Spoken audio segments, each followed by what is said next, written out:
I'm having a talk from her office at UCSB Music Department with the incredible soprano Isabel Bayrakdarian. She is also an assistant professor for the voice division at UCSB. She is a woman of her own spirit, because I remember the last time I spoke to you, you told me the story about how you decided you were going to live in Santa Barbara. And sure enough, you did, and here you are, while maintaining a huge, wonderful career around the world. So Santa Barbara, I just want to make sure everybody out there in Southern California watching this is very, very lucky to have Isabel here at Santa Barbara, and here's why. We are going to be talking about the upcoming UCSB Opera Theatre production of Mozart's The Marriage of Figaro. February 8th, that's a Thursday, and it's only one showing on Thursday, February 8th. Hang on, I got to find Kostis' name. Kostis Protopapas is conducting. Yeah, did you want to step in for a second? Yes, it's Thursday, February 8th and Saturday, February 10. Oh, I missed it. Did you add that or something? I never saw the thing. Oh, boy. I always miss something. Hang on. Hang on, I'm just going to, and 2 p.m. or something? What's that? No, they're both at 7:30. 7:30, okay.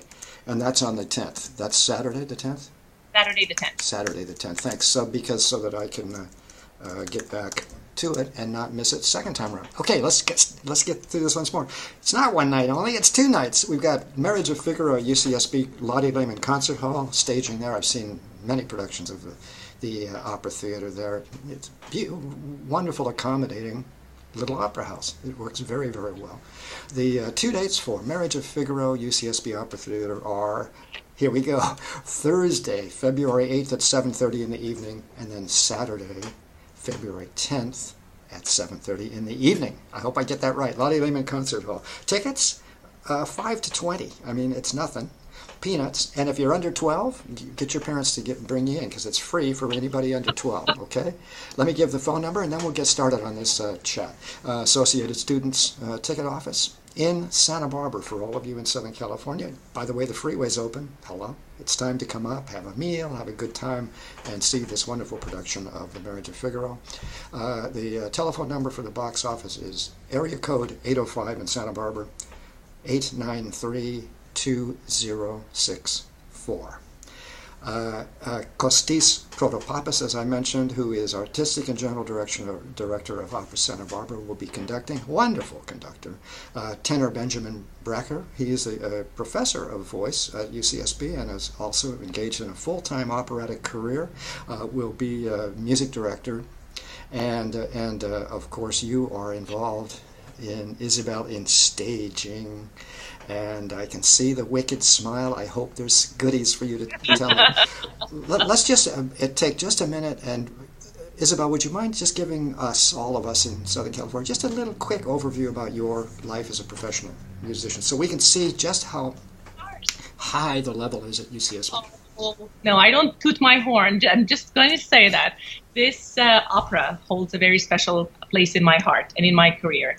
I made my professional debut at all of the big opera houses in the world, singing Susanna. Anything from Metropolitan Opera, Covent Garden, London, Paris Opera, Munich Opera in Germany, a Canadian Opera Company, Lyric Opera of Chicago, Los Angeles Opera, and the list goes on. I have been in productions as varied as 18th century proper to this crazy avant-garde productions that have only 12 doors. Go and figure. But somehow the genius of Mozart and the libretto of Da Ponte always elevates it. So there's the common denominator of how authentic this opera is, and the reason why 300 years after it's being written, it's still relatable to us. And even with 21st century sensibilities, it's still relevant, because human emotions and our reactions to circumstances doesn't change. Our society changes, but we as human beings haven't really evolved as quickly as technology, you know? So it's just so, for me, it was so beautiful to bring to the students, to the next generation, this vast experience, and empowering them, the new generation, giving them the tools to go out there and continue this beautiful opera and make it alive for many, many, many centuries. Why not? And not only that, as you said, it's a tremendous training for the professional world. I presume in terms of endurance, in terms of range, tessitura, all of that stuff that young professionals in their 20s, young grad students really need to bite their teeth into, as it were. And we're very lucky. The stars aligned in such a way that in our graduate department, we had the voice for every role, with only one exception, but which was a secondary role. But all the primary roles, we had all of them. So we are very fortunate that we're using the entire graduate voice area, the students. And in addition to that, we have a lot of undergraduate students, for example, singing the Flower Girls or even Antonio. This is an experience that you don't get to have at an undergraduate level anywhere else. So fantastic opportunity for them to be on stage, to be on a beautiful set. The set itself is very interesting. Oh, good, you're getting there. That was my next question about set design. Go. It's very interesting because it's revolving. The set designer, Rick Adams, he was looking through photos of he'd been in castles in Europe where the servants' quarters were actually in between the main quarters so that they're very accessible to their masters, whether they're bringing in clothes or their tureens or whatever it is. So it's very interesting how this shift will happen on stage, giving a real credibility of entrances and exits and how it's believable that, yes, you can hear something from the other side and convey it to the rest, you know. So it's really wonderful for the students themselves to be on an actual set that, you know, it can't come closer to real life than it is now. Because the costumes are beautiful. The costumes were procured from the East Coast. Actually, they're from a particular from a production. We rented them out. Are we talking 18th century costuming? So it's a traditional production. Yes, we love calling it faux coco, not rococo. It's somewhere there, you know. It's great for the students to wear silk, you know, and move around with a train. And how different it is to actually move, the women especially. How do you walk around? It's not until you wear these clothes, and it's not until you actually have to act it out, that you realize this is something I can only learn on stage. I cannot learn it in a studio. I cannot learn it anywhere else. I'm only learning this on stage in order to perform it with a real set. So what a fantastic opportunity for the students to learn an opera. One of the operas, you know, and in Italian as well, in the original. Yes, I was going to mention that. Yes. To learn a role that's going to be so practical for their future, meaning we're actually training them in a role that's going to bring them a paycheck in the future. You know, that's the best, yes, the best practical teaching you can give to a performer. You know, it's different when you're studying another branch of music, of course, musicology or theory. This is a performance degree, which means we're training somebody to perform, no? So you have to give them the best skills. Now, the students also in this case, you know, need a lot of guidance, not just vocal, not just how to phrase a Mozartian line, but also movement, stagecraft. Something as simple as how do you slap somebody on stage without slapping them? Because Susanna does that a lot, right? To Figaro. Things like this, where stagecraft comes in, or even movement, slight dances, rhythm. How do you sing and dance at the same time while keeping your eyes on the conductor so you don't, you know, these are so tricky, and it's the practical experience that teaches you, no one else, just doing it. So we're very fortunate, as I said, that the students, the stars aligned, everybody is their role. I couldn't have wished for a better cast. Did you see it coming a year ago? In other words, having to prepare for the next, be ahead by a year. Did you see these people coming? Well, because this is not a professional opera company. We're a instructional institution. So every year the students change, right? Some graduate students are graduating, new ones are coming.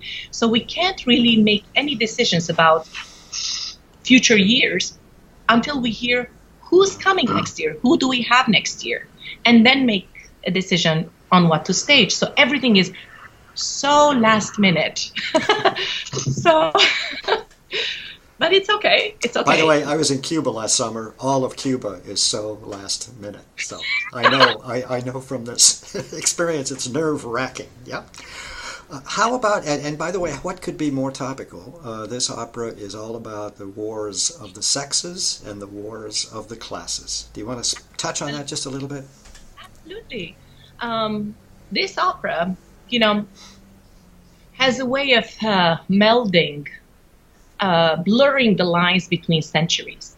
18th century, 21st century, everything is the same. Let me go through this. Infidelity still happens today. Affairs. How about judicial bribery? How about that? It happened then. Yeah. I forgot that part. The age discrimination. For Marcellina. She's not that old. Especially in this production, I insisted that Marcellina is a young, sexy, beautiful, powerful woman who was not treated well when she was young, but now she's getting, she has the upper hand. And I specifically inserted a recit that never gets sung by Marcellina, in which she says a beautiful line, which is so appropriate for today's Me Too movement, let's say, in which it says, if only we can get out of our vanities, we women will stick together and we will avenge men who have wronged us. It's just, and Da Ponte wrote it 300 years ago, more than that. So, but having said all the negatives, I'll also say, just like in the 18th century, we still have love, we still have forgiveness, we still have atonement, and we still have laughter. So all these things redeem the beautiful traits of humankind, coexist, I guess, with the negative. Yet, as Mozart shows us, positive always wins at the end. The good always wins at the end.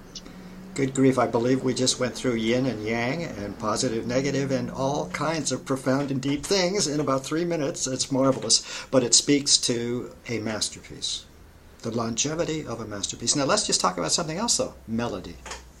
There are moments in this opera, to me, they're holy. Truly, I feel I have to pray in that moment. There is a beautiful, actually, it comes about, to me, everyone has a personal favorite. 3 times to me it comes when, in Act 2 finale, when Countess, Susanna, and Figaro are asking the Count, please grant us permission to get married. That's it. The Mozart creates a cathedral of voice. It's a cathedral that comes up like this, and you just have to bow.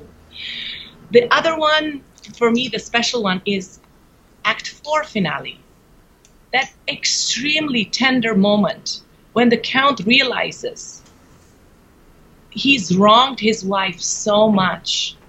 He can do nothing but ask for forgiveness in front of the whole village. That takes a lot of, he must have been stripped of his ego, or he just let that down, vulnerability.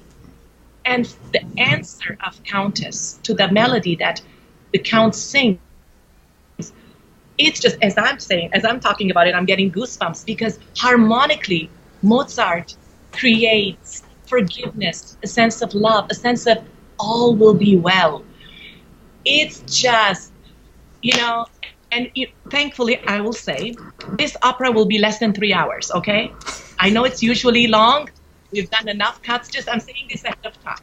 It will be much less than 3 hours. It will be enjoyable. It will not be in any way, you will not feel in any way that it's dragging. It's going to have a lot of constant overlapping scenes. But the music, just the other day when we were rehearsing, Dan, I approached the stage management on the table and I said, well, the singers were singing. I said, you must feel so fortunate to be so close to them singing this divine music, which is sacred in many ways. It's so beautiful. I mean, I don't think maybe in Strauss, the poetry or the libretto and the music come together to create, two geniuses come together to create something magical that has no predecessor and no successor. This brings us full circle from where we started about why this is a wonderful piece of work for students to get into. For all of those many, many reasons at so many different levels, psychologically, artistically, endurance, technique, all of it.